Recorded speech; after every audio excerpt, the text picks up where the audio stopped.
안녕하세요. 반갑습니다. 청소년 복지론을 강의하고 있는 김상범입니다. 벌써 이제 4주차, 벌써 4주차가 지나가게 되었네요. 생각보다 시간이 굉장히 빨리 흘러간다는 생각이 듭니다. 우리가 지난 시간까지 배웠던 내용들을 정리를 해보면, 우리가 처음에는 이제 청소년의 중요성에 대해서 얘기를 했습니다. 청소년이란 대상의 연령이 어떻게 구분이 되고, 또 그들이 왜 우리 사회에서 중요한 가치를 지니는지 그 중요성에 대해서 얘기를 많이 해왔었죠. 그리고 3주차에서는 그러한 청소년들이 어떻게 발달되어 가는지, 그리고 청소년 발달과 관련되는 여러 이론들을 살펴보았습니다. 그리고 이제 이번 시간 청소년 복지에 대해서 얘기를 하게 되었는데요. 사실 청소년은 이제 우리 사회를 앞으로 이끌어 나가야 될 주역이긴 합니다. 그리고 여러 가지 문제점을 많이 겪고 있기는 하지만, 더 발전적인 형태에서 우리 나라를 더욱더 의미 있고 또 좋은 곳으로 만들기 위해서 노력을 하는 좀 중요한 인재라고 볼 수도 있죠. 그래서 그들에 대한 특징과 어떤 맥락들을 파악하는 게 이 전 시간이었다고 하면, 그렇게 중요한 청소년들이기 때문에 그들이 편안하게 또는 인간답게 잘 성장할 수 있도록 만드는 환경이 중요하다. 그런 차원에서 의미 있는 것이 청소년 복지다. 이렇게 맥락을 이어왔다고 생각을 하시면 됩니다. 그래서 우리가 이번 시간에는 청소년 복지에 대해서 좀 얘기를 많이 해왔었죠. 청소년에게 중요한 영향을 미치는 환경들은 어떤 것이 있는지 우리가 살펴보았고요. 그리고 이제 복지의 개념과 청소년 복지에 대해서 살펴보았습니다. 그리고 그러한 청소년 복지의 역사가 어떻게 발전되어 왔는지 좀 아주 가볍게 좀 살펴보았었는데요. 그 내용들 한 번 더 정리를 해보고, 그리고 이제 영상의 마지막 쯤에 청소년의 욕구를 이제 얘기하고 있는 영상이 있어서 그 영상 함께 올려놓을 테니까요. 그렇게 시청하시면서 이번 주에 배웠던 수업 내용들을 좀 갈무리 하시기를 바랍니다. 네. 사회복지에서 이제 개인의 내적 성장보다 환경과의 상호작용이 굉장히 중요하다, 이렇게 얘기를 했었죠. 그만큼 복지를 위해서는 복지의 대상이 물론 사람으로 보면 청소년이라는 한 인물에 국한될 수 있습니다만, 정확하게 그 인물의 변화를 촉진하기 위해서는 환경적인 측면의 요소들이 많다라는 것을 강조했습니다. 여러 가지 사회학이나 인문학이나 심리학 등에서 인간을 대상으로 어떤 시도들과 연구들을 많이 하지만, 그 중에서도 사회복지는 환경과 인간의 상호작용에 초점을 많이 둔다, 이렇게 얘기를 했고요. 그렇기 때문에 개인을 대상으로 그들을 둘러싸고 있는 환경을 개선하고 변화시키는 것이 사회복지의 영역에서 굉장히 중요하다. 그래서 어쩌면 사회복지에 두는 대상은 그 인물과 환경이 될 수 있다, 이렇게 강조를 했었습니다. 심리학은 오히려 개인의 성장과 변화에 초점을 둡니다. 그래서 가정 환경들을 어떻게 변화시킨다거나 주변의 학교나 사회 환경을 바꾸기보다는 그 안에서 내가 그 사회 환경을 어떻게 바라보고 어떻게 행동하고 또 나의 심리적인 욕동을 파악하고 변화시키는 그것에 초점을 두고 있다는 거죠. 물론 점차 학문이 좀 복합적이고 융합적인 형태로 진행이 되면서, 지금은 심리학에서도 개인의 심리 상담과 함께 환경적인 변화가 들어가야 된다라는 이슈가 점점 많아지고 있고요. 사회복지 영역에서도 환경을 변화시키면서 그 안에 개인의 역량과 내적 갈등에 대한 탐색이 필요하다라는 인식이 많아지고 있습니다.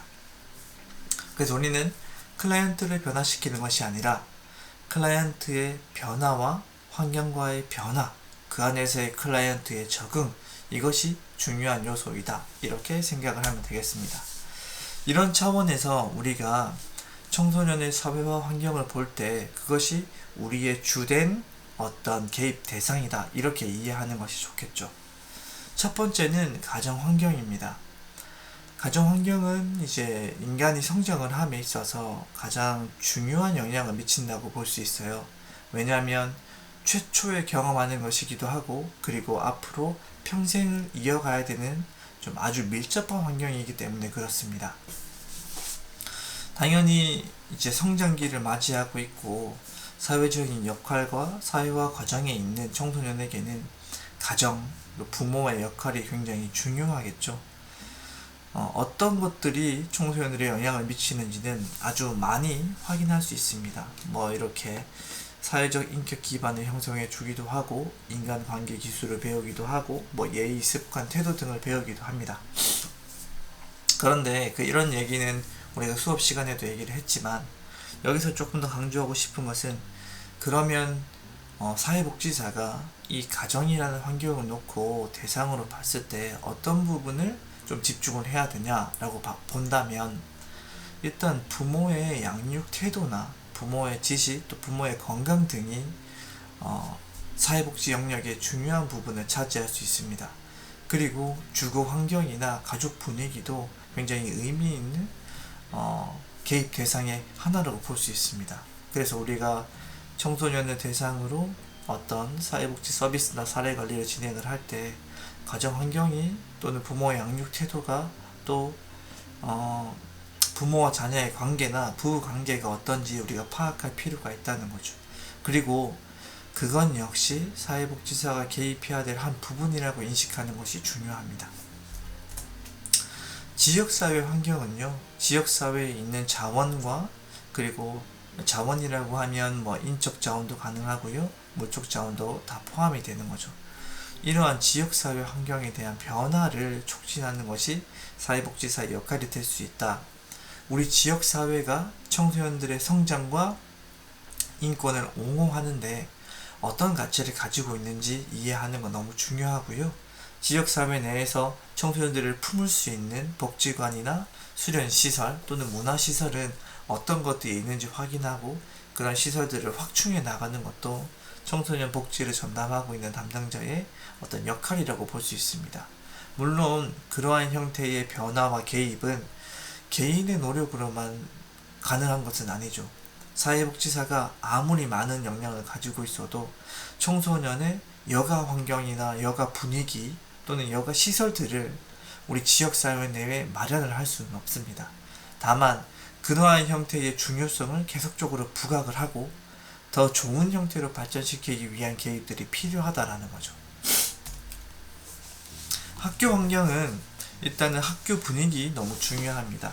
지금 현재 우리 학교가 입시 중심의 주입식 교육에 좀 초점을 맞추고 있죠. 그래서 사회복지사들은 이렇게 경쟁 중심의 분위기보다는 서로가 화합하고 배우고 하는 형태의 학교의 순기능을 더 키우기 위한 어떤 노력과 운동들이 필요하다라는 거죠.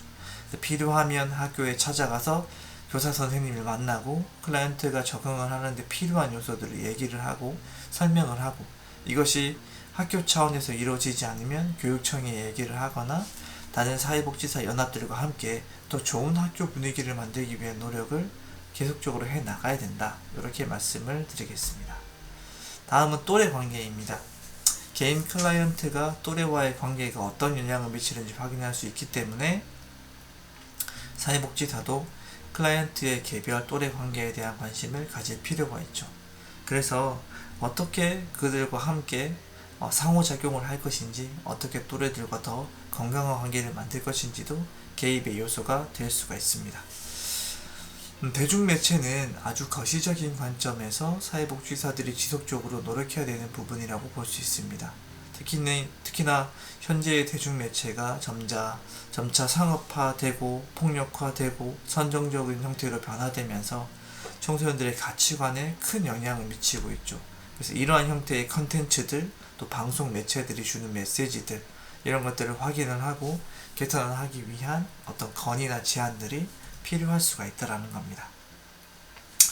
이러한 형태를 통해서 여러 가지 사회 환경이 이제 우리 사회에 현재 좀 주도되는, 현재의 의미 있는 가치관을 만들어내게 됩니다. 이러한 가치관들은 인간이 살아가는데 중요한 영향을 미치죠. 점차 우리가 삶을 더 잘 즐기고 또는 뽐내는 이러한 형태의 분위기가 강조되고 있습니다. SNS가 활성화되면서 각자의 의미 있는 생활들과 경험들을 너무 쉽게 공유할 수 있죠. 이런 분위기들 때문에 사실은 빈곤에 처한 사람들이나 어떤 열악한 환경에 처한 사람들이 훨씬 더 큰 상대적 박탈감을 경험할 수 있습니다. 이러한 분위기는 안 좋다고 볼 수는 없겠지만 부정적인 부분이 분명히 있을 수 있음을 우리가 이해할 필요가 있다는 거죠. 그래서 이런 분위기도 개선하기 위한 노력을 하는 것이 사회복지사가 할 수 있는 역할이 될 수 있다. 이렇게 볼 수가 있겠습니다. 다음은 사회복지에 대해서 얘기를 했습니다. 그죠? 사회복지사의 이제 역할과 또는 복지의 개념은 이렇게 복지를 수행하는 사회복지사의 관점에서 이해하는 것이 아니라 이렇게 클라이언트 입장에서 이해를 해야 된다. 사회복지는 사회복지사가 도와주는 것이 아니라 사회복지는 클라이언트가 더 이제 잘 살아가게 하기 위한 것이 사회복지다. 이렇게 얘기를 드렸죠. 그래서 우리가 실천적인 관점이나 행동적인 관점에서 어떤 개념들을 파악하려고 하면 우리의 역할이 굉장히 협소해질 수 있습니다. 사회복지사는 도와주는 사람이 아닙니다. 이렇게 클라이언트가 잘 살아가기 위한 노력을 하는 사람들이죠. 그 노력 안에는 직접적인 도움도 있을 수 있겠고요. 정책적인 지원과 원조도 있을 수 있겠고요. 또 사회 분위기를 바꾸기 위한 어떤 영향력 있는 운동이 될 수도 있다라는 겁니다. 그만큼 사회복지사가 할 수 있는 역할과 권한이 훨씬 더 크다는 생각을 가지고 더 좋은 환경과 더 나은 생활 환경을 만들기 위해서 노력하는 것이 좋겠다. 이렇게 볼 수 있겠습니다. 복지의 개념, 복지는 웰페어라고 비슷하다고 했고, 이 비슷한 내용이 웰빙이랑 비슷한데, 웰페어는 보다 거시적인 관점이라고 볼 수 있겠고요. 웰빙은 개인적인 관점, 이렇게 볼 수가 있다. 이렇게 말씀을 드렸고, 조금 더 학술적인 차원에서 더 개념을 분명히 하면 사회복지가 추구하고 있는 목표는 사회 문제의 해결과 사회적 욕구의 충족입니다. 그리고 이것을 가능하게 하는 수단이 사회제도라는 거죠. 그래서 사회복지는 사회 문제의 해결 또는 사회 욕구의 충족을 수행하는 사회제도다. 이렇게 얘기를 했죠. 이렇게 얘기를 하면서 사회 문제와 사회 욕구가 무엇인지 조금 더 설명을 했고요. 또 사회제도는 어떤 것인지 얘기를 드렸습니다. 사회 문제는 우리 현실 세계에서 많은 형태의 문제들이 발생을 하는데 이 문제들이 모두 다 사회 문제로 판단되는 것은 아닙니다. 어떤 문제들이 발생을 하고 그것이 전문가나 여러 사회 집단을 통해서 좀 우려가 되는 중요한 문제로 인식이 될 때, 그리고 그것이 이제 사회 문제가 되는데요. 중요한 것은 우리가 해결할 수 있는 형태가 이제 문제가 됩니다. 이제 산불이나 태풍 이런 것들은 우리가 사회 문제라기보다는 자연 재해라고 표현을 하죠. 인간이 감당할 수 없는 것들은 문제라고 볼 수 없습니다. 그렇기 때문에 사회 문제는 우리 사회에서 나타나는 문제 중에 여러 사람들의 걱정이 있고 유력한 전문가들이 사회 문제로 지칭하고 있고 그것이 해결 가능할 때 사회 문제가 된다. 그리고 욕구는 내가 원하는 것이 아니라 나에게 필요로 하는 것이 욕구라고 하는 거죠. 우리가 살아가는데 좋은 차가 필요할 수 있습니다. 그런데 이것은 내가 원하는 것이죠. 차라는 수단이 필요하다는 것은 내가 물론 너무 산간벽지에 살아서 이동을 하는데 시간이 많이 걸리고 문화 콘텐츠를 즐기는데 어려움이 많다면 당연히 대중교통이나 이동수단이 필요한 욕구를 가지게 되겠죠. 그런데 좋은 차는 내가 그냥 원하는 거잖아요. 그래서 내가 요구하는 거, 좋은 차를 갖고 싶어. 이거는 나의 요구라고 볼 수 있고 원트라고 볼 수 있겠고요. 나한테는 차가 필요해는 욕구가 될 수 있습니다. 이 두 개의 차이가 좀 명확하게 있어야 된다. 복지에서 얘기하는 거는 욕구를 충족해 주는 거죠. 좋은 차를 가지게 해주는 것이 아니라 이동수단을 누릴 수 있는 환경을 만들어주는 것이 이제 욕구의 충족이라고 볼 수 있겠습니다. 사회제도라는 것은 하나로 규정되는 것이 아니라 여러 가지 형태의 조직화된 시스템이 사회제도입니다. 서구권에서는 사회복지제도와 사회제도를 구분해서 사용하지 않습니다. 사회제도 내에 당연히 사회복지적인 요소가 가미되어 있고요. 그런 부분을 통칭해서 사회제도라고 얘기를 합니다. 물론 사회제도 안에는 교육, 복지, 보건, 그리고 경제 등도 포함이 될 수 있죠. 이러한 많은 요소들, 고용과 관련된 이제 제도들도 마찬가지고요. 이러한 많은 요소들이 통칭되어서 사회제도라고 얘기를 하는데, 그렇게 통칭되는 만큼 사회복지 영역에서도 그러한 많은 형태의 역할들과 위치들을 함께 고려하고 수행할 수 있다는 것이 중요하다고 얘기할 수 있겠습니다. 그리고 사회복지의 중심 테마 얘기를 했고요. 청소년 복지와 아동 복지를 비교하면서 청소년 복지가 조금 더 어떤 것들을 지향하고 있는가를 설명하고 있습니다. 아동 복지 같은 경우에는 아동의 보호가 핵심이고요. 아동이 어떤 변화되는 환경 속에 적응하는 것이 중요한 키워드가 됩니다. 그리고 성장하는 과정에서 느끼는 발달 과업을 잘 이수할 수 있도록 하는 것이 아동복지의 중요한 키워드가 되죠.